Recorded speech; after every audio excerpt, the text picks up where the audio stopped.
जी DP coaching जी, और हमने chairman बनाया अपना नोट के मार्च ने अपना नाम दिया नहीं, क्या नाम है तो चेयरमैन बनाया डीपी कोचिंग जी, और अपने मलखान सिंह जी, बलवंत सिंह जी, जयप्रकाश जी, देवेंद्र सिंह जी, खजान सिंह जी, बलदेव सिंह जी, नरसिंह जी, संजीव सिंह जी, सभी का यहाँ पहुँचने पर तहे दिली स्वागत करता हूँ और आशा करता हूँ कि वो आज 10 आए हैं तो अगली बार 100 को लेके आए, ताकि हमारी संस्था और हमारे देश का कुछ उद्धार हो सके। वैसे तो उद्धार हमारे देश का पहले ही बहुत हो चुका है, लेकिन कुछ खामियां हैं, उन खामियों को हम गिनाएंगे नहीं, उनको पूरा करने की कोशिश करेंगे और उसमें सहयोग देने की कोशिश करेंगे। और नारायणगढ़ से आए मेरे बंधु जो हमसे ही पहले इस संस्था से जुड़े हुए हैं, हमारे अपने नरेश वालिया जी, गुरुपुरोहित जी, सतपाल भट्टी जी, मदन जी, बलविंदर जी, बलवंत सिंह जी, मांगेराम जी, एक दुख के साथ कहना पड़ रहा है कि आपके 5 किलोमीटर दूर अभी इनका आध घंटे पहले वो जोरदार एक्सीडेंट हुआ है। तो आप लोगों की दुआ से ये आपके सामने खड़े हैं, गाड़ी पूरी तकरीबन डैमेज हो चुकी है। हमने दोबारा से आके गाड़ी भेजी है, तो ये साथी आए, नहीं तो मेरे से पहले चले हुए हैं 1 घंटा पहले। आपके 5 किलोमीटर दूर है, कोई कौन सा गाँव था के बाद है कोई गाँव का नाम, वाइन का बड़ा जोरदार एक्सीडेंट हुआ, बच गए तो परमात्मा की इच्छा से, आप भगवान की। तो मैं उसका आपका भी और भगवान का भी शुक्र गुजार करता हूँ कि मेरे किसी भी साथी को चोट ना लगी। और बाकी मेरे साथ आए मेरे दोस्त अपना बंटी राणा जी, ये के चेयरमैन है, और वाइस से ये मार्च हमारे प्रदीप कौशिक जी हैं, और अपने प्रदीप जी, संदीप जी, और जो मेरे साथ आए साथियों सभी का मैं स्वागत करता हूँ। तो आगे से मैं एक बात और शुरू करना चाहता हूँ कि बता तो तकरीबन आप सभी को सभी बातों का देश में क्या हो रखा है, क्या नहीं हो रहा और क्या होगा, लेकिन कुछ बातें ऐसी हैं जो हम करने के लिए सक्षम हैं और कर भी सकते हैं और करवा भी सकते हैं। सबसे पहली बात यह कि कोई घर ऐसा नहीं जिसमें टीवी या समाचार पत्र वगैरह कोई ना आता हो, सभी पढ़ते हैं, सभी देश के बारे में जानते भी हैं और देश में क्या क्या हो रहा है ये भी जानते हैं, परंतु हम अपने देश की बुराई का गुणगान नहीं करेंगे, सिर्फ उसकी बढ़ाई। और इस देश में जहाँ परमात्मा ने हमें जन्म दिया है, इतना प्यारा देश, इतना सुंदर देश शायद ही दुनिया के किसी नक्शे में हो, ये सबसे अच्छा और प्यारा देश। आगे से बल्कि देश ने हमें बहुत कुछ दिया है। अच्छा, इसके बारे में हम आपको कुछ बताएंगे। सबसे पहले मैं आपको अपना पूरा परिचय देना चाहता हूँ। मैं एक जमींदार का बेटा हूँ, पेशे से किसान है। वो सन 71 की लड़ाई में मेरे पिताजी सीमा सुरक्षा बल में एक कांस्टेबल की नौकरी करते थे और सन 71 में वो बॉर्डर है सीमा सुरक्षा बल, वो बॉर्डर पे थे। लड़ाई में उनको गोली भी लगी और उन्होंने मेडल भी जीता और वो उनकी जिंदगी बची। और 74 में मेरा जन्म हुआ, उन्होंने मेरा नाम उस खुशी के हमारे आज़ाद कर दिया। इसलिए मैं सभी बुजुर्गों से ये आशीर्वाद लेना चाहूँगा कि वो आज़ाद तो हम बढ़ नहीं सकते जिन्होंने इतनी कुर्बानी दी, लेकिन हम उनके पथ पर जरूर चलेंगे। और जो हमारी संस्था है, इसके अध्यक्ष लगा लो, इसके सेवक लगा लो, आपके भी सेवक ही हम अध्यक्ष तो परमात्मा ही होता सभी का। ये जो हमारी संस्था है, ये पूरे भारत में हमारे दोस्तों ने सभी ने बता ही दिया है, ये पूरे भारत के अंदर मतलब बढ़ चढ़ कर भाग लेती है समाज सेवा में, और गरीबी और कोई जो भी मतलब समाज का काम है उसमें जो भी इनसे या हमसे बन पड़ता हम कोशिश करते हैं करने की। पूरा काम तो जी भी नहीं कर पाए, हमारे मनमोहन सिंह जी नहीं कर पाए, और लगे थे कुछ अपने टोपी ओढ़ के भी लगा के भी देश में सुधार कर देंगे, उनके अंदर खुद ही इतनी कमियां निकली हैं कि वो खुद ही नहीं कुछ कर पाए। नाम में किसी का लूंगा नहीं, वो आप लोगों ने समझना पड़ेगा कि मैं किसके बारे में कह रहा हूँ। अब जो कार्य हम आपको बताना चाह रहे हैं, मेरी रिक्वेस्ट है कि आपको बुरा लगे तो भी सुनना उसको काम से निकाल देना। अगर अच्छी लगे तो दिल में रख के मेरा साथ देना, ये वादा करके हाथ खड़े करोगी। अच्छी लगे तो मेरे कितने दोस्त मेरा साथ देंगे। अब जो कार्य है वो ये कार्य है कि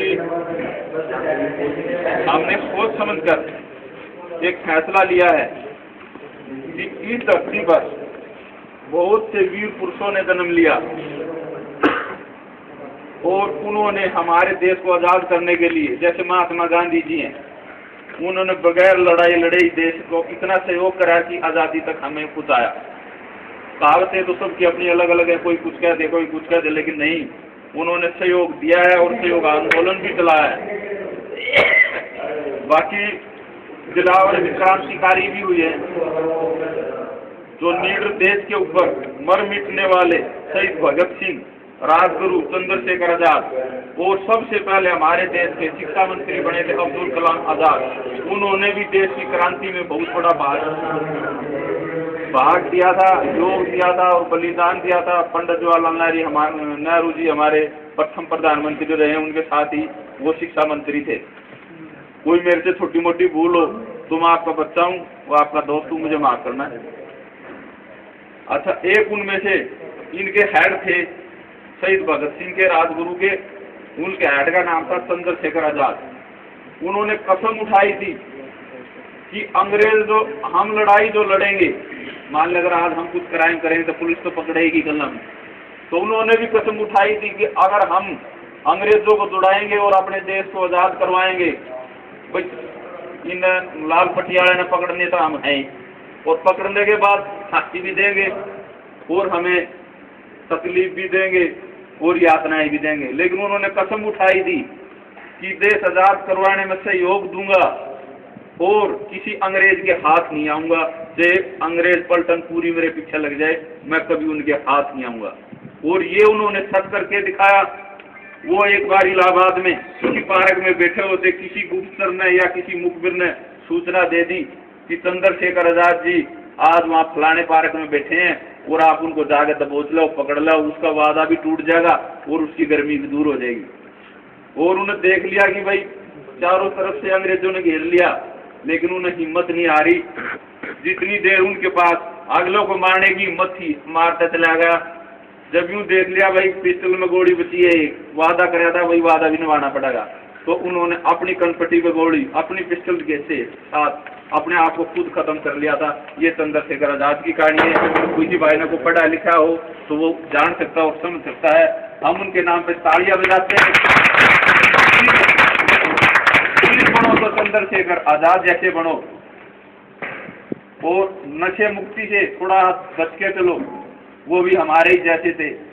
ठीक है, वो हमारे बुजुर्ग लगा लो, हमारे भविष्य में जो उन्होंने आज हम खुले आसमान में या मोरनी बैठ के कह रहे हैं ये हमारा हिल स्टेशन है, ये हमारा हिल स्टेशन नहीं था। अगर वो नहीं पैदा होते तो ये हमारी कैद थी। वो यहाँ तक अगर कोई लड़ा था, काले पानी जानने वाला निकोबार है, वहाँ ले जाकर छोड़ देते, बोला भैया जेल है पड़े रहो, आना जाना एक जगह होता है। लेकिन आज तो हम आजाद हैं और उन्हीं की बदौलत आजाद हैं। आज कुछ हमारे नेता कहते हैं भाई कि इसने इतना पैसा खा लिया, दूसरी पार्टी वाले कहते हैं भाई इसने इतना पैसा खा लिया।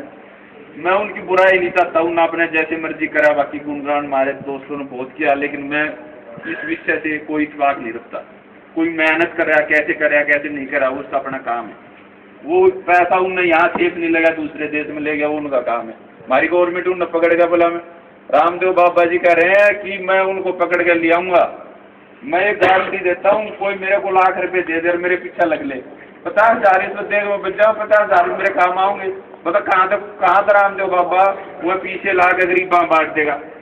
ये स्वाय झूठ के और एक दूसरे को बखाने की बात है, सच्चाई नहीं। अगर कोई भी भाई पर्सन को मेरे को काटना चाहता है तो मैं उसको खड़ा होकर मैं सुनना चाहता हूँ कि क्या मैं ठीक हूँ या मैं गलत हूँ।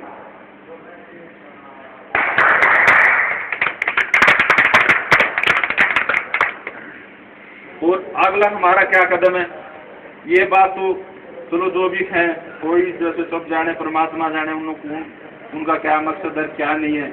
लेकिन हमने फिलहाल हमारे माननीय प्रधानमंत्री जी मनमोहन सिंह जी, और शायद 2-4 दिन में फेरबदल हो जाए, हमारे विदेश मंत्री बन रहे कपिल सिब्बल जी, और हमारे गवर्नर पंजाब से शिवराज पाटिल जी, माननीय मुख्यमंत्री भूपेंद्र सिंह हुड्डा जी, और हमारे नौजवान साथी उप मुख्यमंत्री प्रकाश सिंह बादल के लड़के सुखबीर सिंह बादल, इनका हमने तहे दिल से सहयोग और योग और इनकी आंखें खोलने के लिए आप लोगों को सहयोग दिएगा और आप लोगों की स्ट्रेंथ चाहिएगी, इन्हें आप लोगों की संख्या चाहिएगी।